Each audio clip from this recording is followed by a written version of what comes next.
വീട്ടിലേക്ക് നിങ്ങൾ വരുമ്പോ വീട് വൃത്തിയാക്കാത്തൊരവസ്ഥ കാണുകയാണെങ്കിൽ ഒരല്പനേരം ചിന്തിക്കണം. ഒരുപാട് ജോലി തിരക്കെന്റെ ഭാര്യക്കുണ്ട്, ഇന്ന് ഞാനൊന്ന് വൃത്തിയാക്കിയാലോ?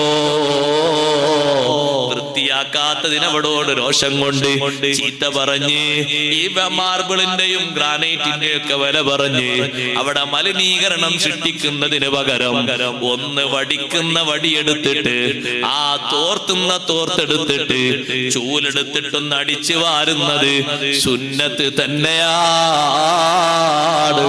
ഒഴിവ് കിട്ടുന്ന നേരത്ത് സയ്യിദുനാ റസൂലുള്ളാഹി സ്വല്ലല്ലാഹു അലൈഹി വസല്ലമ തങ്ങള് കാന ഫീ മിഹ്നതി അഹ്ലിഹി, സ്വന്തം ഭാര്യമാരോടൊപ്പം അവരെടുക്കുന്ന തൊഴിലിൽ സഹകരിച്ചുകൊണ്ട് തങ്ങൾ ഏർപ്പെടാറുണ്ട്.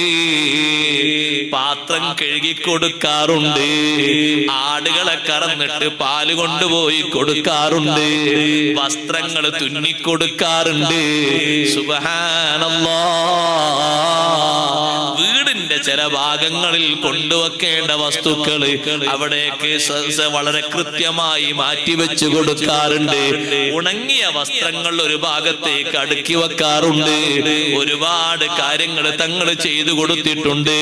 സഹോദരങ്ങളെ, ഒരു ദിവസം വീട്ടിലേക്ക് അങ്ങനെ കയറി വന്നപ്പോ അടിച്ചു വാരാത്ത വൃത്തിയാക്കാത്ത അവസ്ഥ കാണുമ്പോ പഠിക്കുന്നതിന് പകരം ദേഷ്യം പിടിക്കുന്നതിന് പകരം ഇത്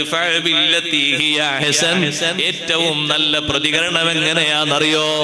ഒന്ന് ചൂലെടുത്തിട്ട് നമ്മൾ അടിച്ചു വാരി ആകാശം പൊളിഞ്ഞു വീഴൊന്നുമില്ല.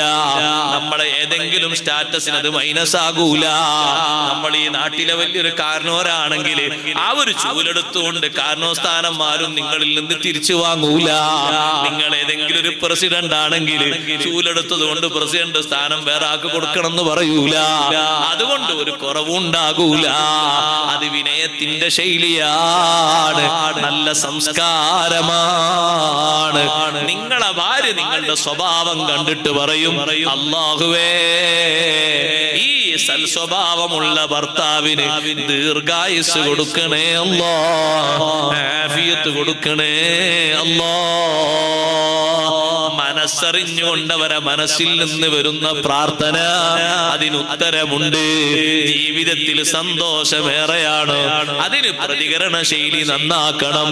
എപ്പോഴും ജീവിതത്തിന്റെ സ്വഭാവം അങ്ങനെയാണ് വേണ്ടത്. ഔലിയാക്കളും അമ്പിയാക്കളും ജനങ്ങളെ ഏറ്റവും അധികം നന്നാക്കിയത് നല്ല പ്രതികരണങ്ങൾ കാഴ്ചവെച്ചുകൊണ്ടാണ്. ലോകത്തെ ഔലിയാക്കളിൽപ്പെട്ട വലിയൊരു മഹാനല്ലേ